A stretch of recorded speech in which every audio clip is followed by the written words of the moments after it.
It's been a long year. It's been a long 2 years.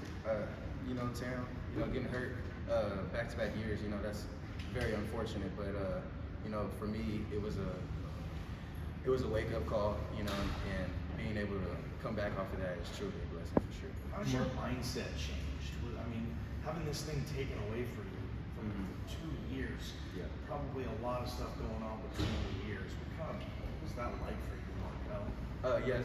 It was definitely a mental challenge for sure, but it helped me appreciate the game more, appreciate, being alive every single day. Just having things taken away from you can really wake you up, and I'm just so appreciative to going through what I've gone through, and now to be able to come back again, I'm really proud of myself. And it's got to be hard. I mean, it's just in your head, but do you have any exercises when you go out there on the field and play? I mean, you can't sit here and play this game and think every play, don't get hurt, don't get hurt, don't get hurt. You just got to go.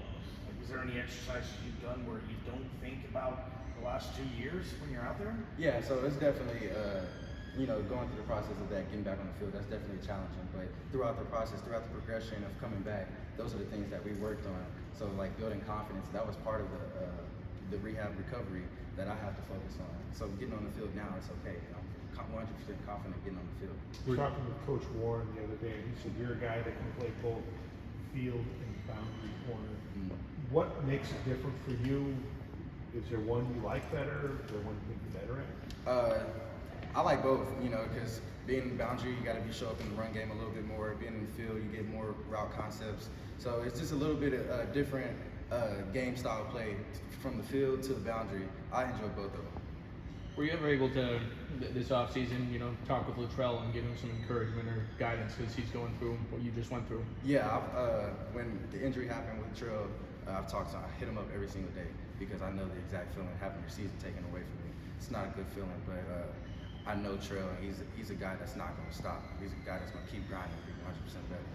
Demario Warren was telling me, he kind of looked at you as an inspiration as he went through his own surgery recovery this offseason. Yeah. What was it like, watching a coach go through the same thing as you, during that time?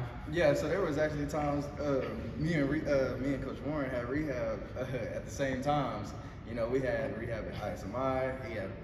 He had some things to do over here as well. So, but me and him going through the same things, we were just kind of pushing each other, encouraging each other along with the process, because there would be days his knees would be hurt and it was kind of hard for him to coach, and that's where he relied on me to help lead those guys in the room for sure. So. Can you take us back to that night in Corvallis? I think everyone in the stadium who knew what you had gone through saw you on that cart with the emotion, just like, oh, not again. Yeah. So the night in Corvallis was a devastating night for sure. Going through that was very unexpected. My second drive of the game, my knee gave out. So that's what really happened. That was a very unfortunate situation. But throughout that whole time, I was still with the guys, still showing up to meetings, working out with the guys throughout the season and helping those guys out throughout the year for sure. So. Did you know right away when it happened that it was going to be bad? Yeah, I knew right away when it happened. I knew it was going to be bad. When I got to the sideline, I had a lot of emotions going through my head.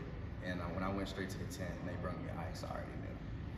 Your journey and your ability to battle back, I'm sure, has served as an inspiration to a lot of your teammates. But who serves as an inspiration for you? My inspiration is really just my brotherhood on this team. Being back with the team, playing with these guys, that's really what makes me happy. Sitting on the side, watching them do what I want to do was a major pain throughout the process for sure. I'm just wanting to get out there with the guys, wanting to play with them, wanting just to run around and catch the football. And one of my first times, just catching the football was one of the most exciting things for me because I thought I would just never do it again. We talked with Billy, and he said, big reason why he came back is he called it unfinished business. Why did you come back? How would you characterize that? Same thing, unfinished business. We got a goal in our mind, we got personal goals, we got team goals, and if we feel like those goals aren't accomplished, then we're going to accomplish them one way or another for sure. What do your personal goals look like for this season? Staying healthy. That's the main goal for me, stay healthy. That's my number one goal, finish the season. Going back to you coming back this season, was that an easy choice for you, or did you consider hanging up the cleats considering what you've gone through the last 3 years? When I first got injured in the Corvallis, I had a lot of emotions going through my head.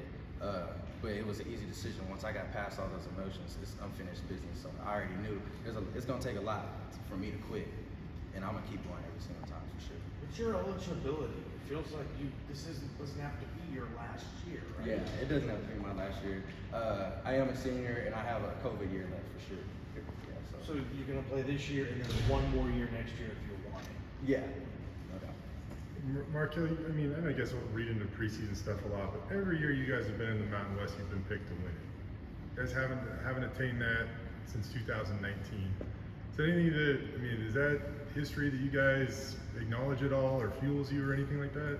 Yeah, so knowing that we're basically placed to win it all every single season, you know, that's kind of standard for us.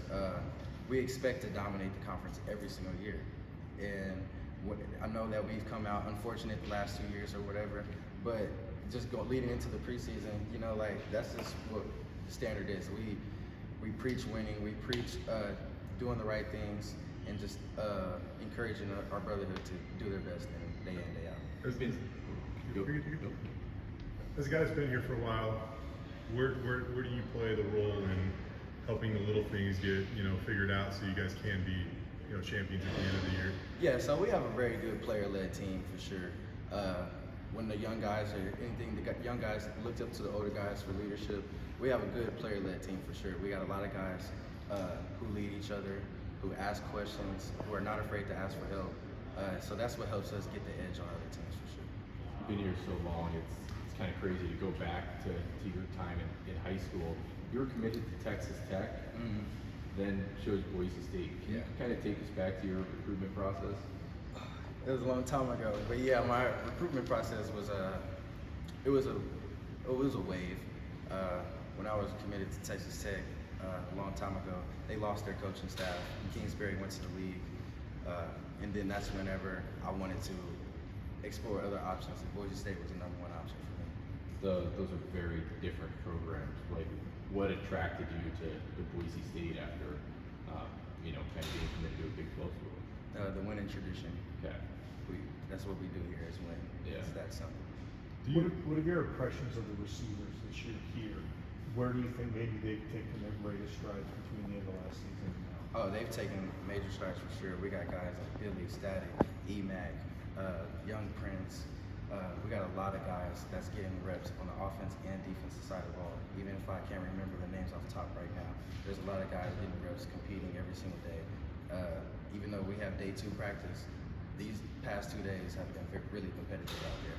Do you enjoy when the calendar flips to August? I mean, do you have a countdown at the start of fall camp? Like, how much do you like this time of year? I don't really have a countdown. I just take really just day by day, especially with what I have going on personally with my past injuries and everything. So I kind of take it day by day and attack every day, one at a time. You know, when you got here, you know, you're guarding Khalil Shakir, John Hightower, C.T. Thomas in practice, guys who a couple, you know, went to the NFL and whatnot. How does this group, in your opinion, maybe relate to some of the past receiver groups you've seen in the past since you're out there covering these guys every day? Can they be on that level of like where you guys had it when you had Hightower and Shaq running around over there? Oh yes, for sure. They can surpass that level for sure. Not to downplay none of those other guys who are in the league for sure, because those are dominating players. But the players that we have now on our team on the offense side of the ball, they're really explosive, they're really physical, and they're gonna go up and compete for the ball. Last question. Billy Mullins isn't the fastest receiver. He isn't the biggest receiver, but he's been productive as heck the last couple of years. Why is that? What does he add to the offense? Well, his work ethic is outstanding. #1, his different route running ability is so different. When I'm going against him, he gives me different looks, different route concept. His shades, his alignment. He does a good job of just knowing the game of football. His FBI is so intelligent that what makes him good. All right, thank y'all.